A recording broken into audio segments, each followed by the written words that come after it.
Hi friends, இன்றைக்கி சாந்தா சமையலில் ரொம்பவுமே சுவையான பருப்பு உருண்டை குழம்பு எப்படி வைக்கிறதுன்னு தான் பார்க்க போகிறோம். வாங்க அதற்கான பொருட்களையும் அதற்கான செய்முறை விளக்கத்தையும் பார்த்துக்கலாம். சேனலை சப்ஸ்கிரைப் பண்ணலான்னு மறுபடியும் சப்ஸ்கிரைப் பண்ணிக்கோங்க. நான் இதுக்கு பெருஞ்சீரகம் 1 ஸ்பூன் எடுத்திருக்கேன், சின்ன ஜீரகம் 1 ஸ்பூன், வெந்தயம் 1/4 ஸ்பூன் எடுத்திருக்கேன், காஞ்ச மிளகா 5 எடுத்துருக்கிறேன், மஞ்சள்தூள் 1 ஸ்பூன் அளவுக்கு எடுத்துக்கலாம், உப்பு தேவையான அளவு, கடலைப்பருப்பு 1/4 கிலோ 1 மணி நேரம் ஊற வச்சுருங்க, மல்லித்தூள் 1 ஸ்பூன், எண்ணெய் தேவையான அளவு, தக்காளி 6லேருந்து 7 எடுத்துக்கோங்க. ஏன்னா இதில் தக்காளி தான் நிறைய சேர்க்க போகிறோம், அதனால் டேஸ்ட் அப்போ நல்லாயிருக்கும். பச்சை மிளகா 3,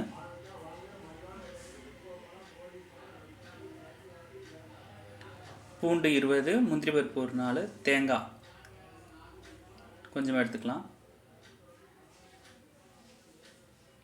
குழம்பு மிளகாத்தூள் 2 ஸ்பூனுக்கு யூஸ் பண்ணிக்கலாம், வெங்காயம் 4 எடுத்துக்கலாம், பெரிய வெங்காயம். இதுக்கு ஃபஸ்ட்டு நம்ம ஜாரில் 1 ஸ்பூன் அளவுக்கு பெருஞ்சீரகம், அதே ஸ்பூனால் சின்ன ஜீரகம் சேர்த்துக்கலாம்.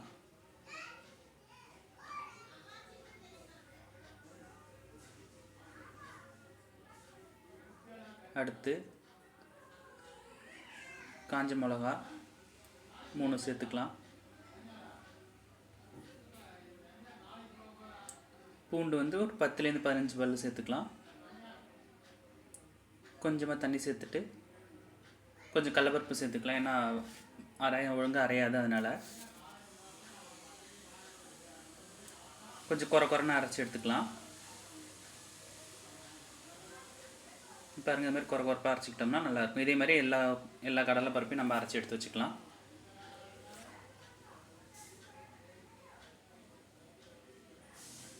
அதே ஜார்லேயும் மீதம் இருக்க கடலைப்பருப்பையும் நம்ம சுத்தமாக தண்ணி வடிகட்டிட்டு நல்லா அரைச்சி எடுத்துக்கணும். தண்ணி இதில் சேர்க்க வேணாம், ட்ரையாக இருந்தாலே போதும். இது மாதிரி பாருங்கள், நான் தண்ணி சேர்க்காமல் அரைச்சிருக்கேன். இது கூட கொஞ்சமாக கருவேப்பிலை சேர்த்துக்கலாம். பச்சை மிளகா 3 பொடியாக நறுக்குனது சேர்த்துருக்கேன்.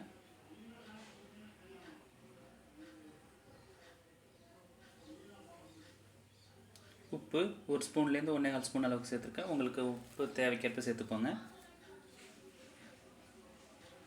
பெரிய வெங்காயம் 1 கைப்பிடி அளவுக்கு சேர்த்துக்கிறேன், பொடியாக நறுக்குனது. நல்லா அதை பிசைஞ்சு வச்சுக்கலாம். எல்லாம் மிக்ஸ் ஆகிற மாதிரி நல்லா கையால் பிசைஞ்சிடலாம். நான் அதில் ஒரு துளி கூட தண்ணி சேர்க்கலை, ட்ரையாகவே தான் நான் அரைச்சிருக்கேன். பாருங்கள், இது மாதிரி கொஞ்சம் குறைப்பாக அரைச்சிக்கிட்டோம்னா நமக்கு உருண்டை பிடிக்கிறதுக்கு நல்லாயிருக்கும். இது மாதிரி குறைப்பாக வச்சுக்கோங்க. அடுத்து ஒரு எலுமிச்சம்பழம் அளவுக்கு புளி எடுத்து நான் கரைச்சி வடிகட்டி எடுத்து வச்சுருக்கேன், புளி கரைசலுக்கு. இப்போ அது கூட மஞ்சள்தூள் 1 ஸ்பூன் சேர்த்துக்கிறேன்,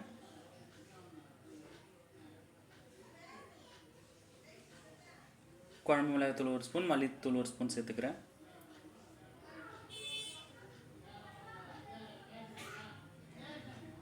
அடுத்து தனி மிளகாத்தூள் சேர்த்துக்கிறேன் 1 ஸ்பூன் அளவுக்கு.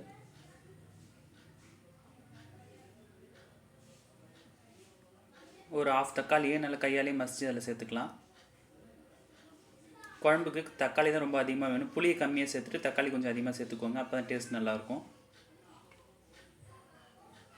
நல்லா மிக்ஸ் பண்ணி விட்டுக்கலாம்.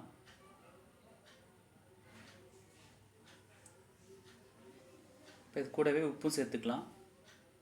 உப்பு சேர்த்துட்டு டேஸ்ட் பார்த்துக்கோங்க. உப்பு உரப்பெல்லாம் கரெக்டாக இருந்துச்சுன்னா இதை அப்படியே நம்ம ஓரமாக எடுத்து வச்சிடலாம். நமக்கு புளி கரைசல் ஆல்மோஸ்ட் ரெடி ஆகிடுச்சு. இது கூடவே கொஞ்சமாக பெருங்காய பொடி சேர்த்துக்கலாம். உங்கள்கிட்ட கட்டி பெருங்காயம் இருந்துச்சுன்னா அதை எடுத்து போட்டுக்கோங்க, ஒன்றும் ப்ராப்ளம் இல்லை. அவ்வளோதாங்க, புளி கரைசல் ரெடி ஆகிடுச்சு. நம்ம அடுத்து ஸ்டவ்வில் ஒரு கடாயை வச்சுட்டு 2 டேபிள் ஸ்பூன் அளவுக்கு எண்ணெய் சேர்த்துக்கலாம். எண்ணெய் நல்லா சூடாகட்டும்.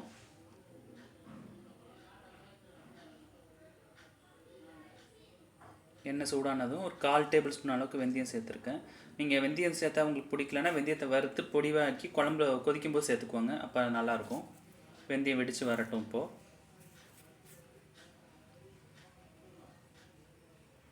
வெந்தயம் நல்லா வெடித்து வருது. இந்த சமயத்தில் ஒரு 4லேருந்து 5 பூண்டு பல் சேர்த்துக்கிறேன். அடுத்து ஒரு வெங்காயம் 2லேருந்து 3 வெங்காயம் வெட்டி வச்சுருக்கோம் இல்லைங்களா, அதை அதில் சேர்த்துக்கலாம். வெங்காயம் நல்லா பொன்னிறமாக வதங்கி வரட்டும்.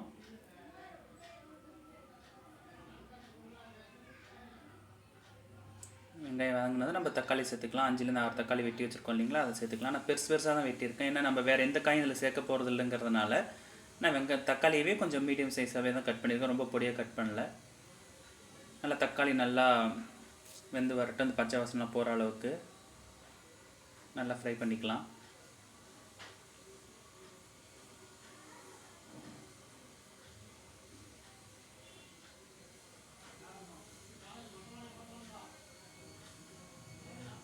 பாருங்கள், தக்காளி நல்லா மசிஞ்சு வந்துடுச்சு. இப்போ நம்ம எடுத்து வச்சுருக்க புளி கரைசல் அதில் சேர்த்துடலாம். அவ்வளோதாங்க, குழம்பு ரெடி ஆகிட்டு இருக்கு. இப்போது குழம்பு நல்லா கொதித்து வரட்டும். ரொம்ப சுண்டை நம்ம இதுங்க வேணாம், ஓரளவுக்கு மீடியமாக வச்சுட்டா போதும். இது கூடவே கொஞ்சமாக வெல்லம் சேர்த்துக்கலாம்.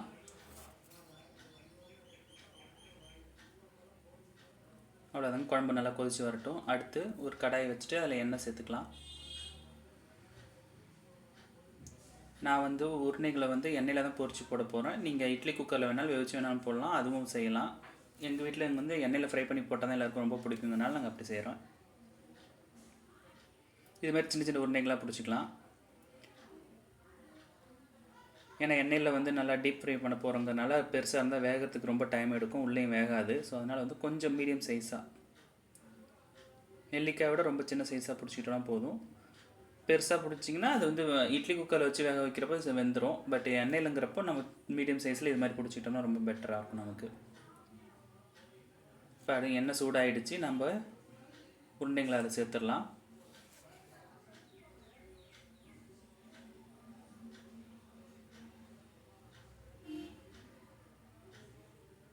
பொறுமையாக சேர்த்துக்கலாம். ஒன்று ஒன்றா உருண்டை போட்டு 1லேருந்து ஒரு 2 நிமிஷம் வரைக்கும் நம்ம அதில் கை வைக்க வேணாம். அதுவே நல்லா கொஞ்சம் மேலே உள்ள ஸ்கின்லாம் கொஞ்சம் ட்ரை ஆனதுக்கப்புறம் நமக்கு என்னென்னா பாருங்கள் உடையாமல் வரும், இல்லைனா உருண்டைங்க உடஞ்சிரும். அதனால் கரண்டி போட வேணாம். அது வரைக்கும் 1லேருந்து 2 நிமிஷம் வரைக்கும் நல்லா வெந்து வரட்டும். மீடியம் ஃப்ளேம்லேயே வச்சுக்கோங்க. பாருங்கள், எந்த உருண்டையும் உடையாமல் நல்லா இருக்குது. பாருங்கள், ப்ரௌனிஷ் ஆகிடுச்சு. இந்த ஸ்டேஜில் நம்ம எடுத்துக்கிட்டால் போதும். அதை ரொம்ப வேக வைக்க வேணாம். ப்ரௌன் ஸ்டேஜ் வந்ததுக்கப்புறமே நம்ம எடுத்துக்கலாம்.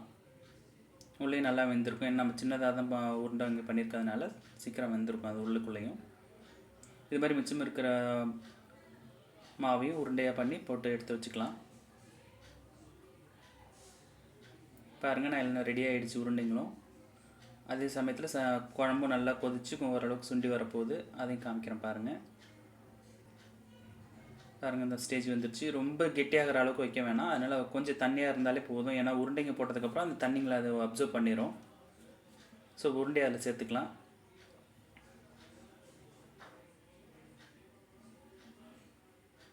உருண்டை போட்டு ஒரு 5லேருந்து 10 நிமிஷம் கொதிக்கட்டும். ரொம்ப கொதிக்க விட வேணாம், மீடியம் ஃப்ளேம்லேயே கொதிக்க வச்சா போதும்.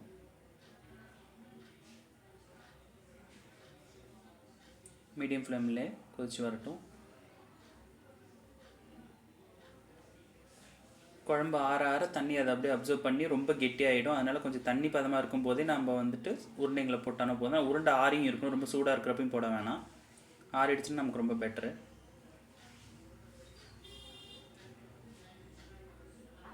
பாருங்கள், நல்லா கொதிச்சு நல்லா வந்துட்டுருக்கு. நல்லா கொதிச்சு வர இந்த சமயத்தில் நான் கொஞ்சமாக தேங்காயும் 4 முந்திரி பருப்பும் வச்சுருந்தேன் இல்லைங்களா, அதை நல்லா பேஸ்ட்டாக பண்ணி அதை அரைச்சி ஊற்றிருக்கேன் மிக்சியில் போட்டு. ஸோ அதை போட்டு ஒரு 2 நிமிஷம் கொதிக்க விட்டால் போதும். 1லேருந்து 2 நிமிஷம் போதும், அதுக்கு மேலே கொதிக்க வைக்க வேணாம் அதை. ஏன்னா தேங்காய் ரொம்ப நேரம் கொதிச்சுன்னா எண்ணெய் வாடை வரும். ஸோ எண்ணெய் பிரிஞ்சு வரதுனால தேங்காய் எண்ணெய் வாசனை வர மாதிரி இருக்கும், குழம்போட டேஸ்ட்டே மாறிடும். அதனால் ஒரு 2 நிமிஷம் கொதிச்சா போதும். அவ்வளோதாங்க, குழம்பு ரெடி ஆகிடுச்சு. இப்போ அதை நம்ம தாளிச்சிடலாம். கொஞ்சமாக எண்ணெய் சேர்த்துட்டு ஒரு கடாயில் எண்ணெய் சூடாகட்டும்.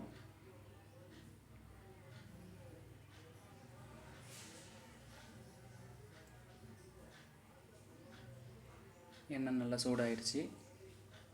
இப்போ 2 காஞ்ச மிளகா அதில் சேர்த்துக்கிறேன். காஞ்ச மிளகா நல்லா சூடாகிட்டு ட்ரை ஆகட்டும், எண்ணெயிலே வறுபட்டு வரட்டும்.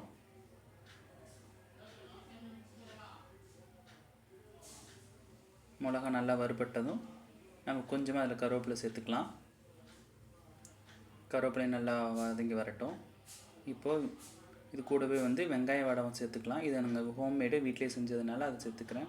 இப்போ இது கடையிலே கிடைக்கிது, வெங்காய வடம்னு கேட்டாலே கொடுக்குறாங்க, அதை நீங்கள் யூஸ் பண்ணிக்கலாம். அப்படி உங்களுக்கு பிடிக்காத வெங்காய வடம் போட்டு தாளிக்கிறது பிடிக்கலன்னா கடுகு போட்டு தாளிச்சிக்கோங்க. லோ ஃப்ளேம்லேயே வச்சு நல்லா வதக்கிக்கோங்க. அப்போ தான் கருகாது வெங்காயம். கடுகும் அப்போ நல்லா ப்ராப்பராக வெடித்து வரும். ஸோ நல்லா வெடிச்சிருச்சு. இப்போ நம்ம அது குழம்புல சேர்த்துக்கலாம். குழம்பு எடுத்து அது கொட்டிடலாங்க. நம்ம தாளிப்பை கொட்டிட்டு ஒரு கிண்டி விட்டு ஒரு 10 நிமிஷம் மூடி வச்சோம்னா அந்த வாசனை போகாமல் குழம்புலேயே அது அப்சர்வ் ஆகிக்கும். அவ்வளோதாங்க, சுவையான உருண்டை குழம்பு தயாராகிடுச்சு. வீட்டில் செஞ்சு பார்த்துட்டு எப்படி இருக்குன்னு சொல்லுங்கள். உங்களோட கமெண்ட்ஸ் ஆல்வேஸ் வெல்கம்.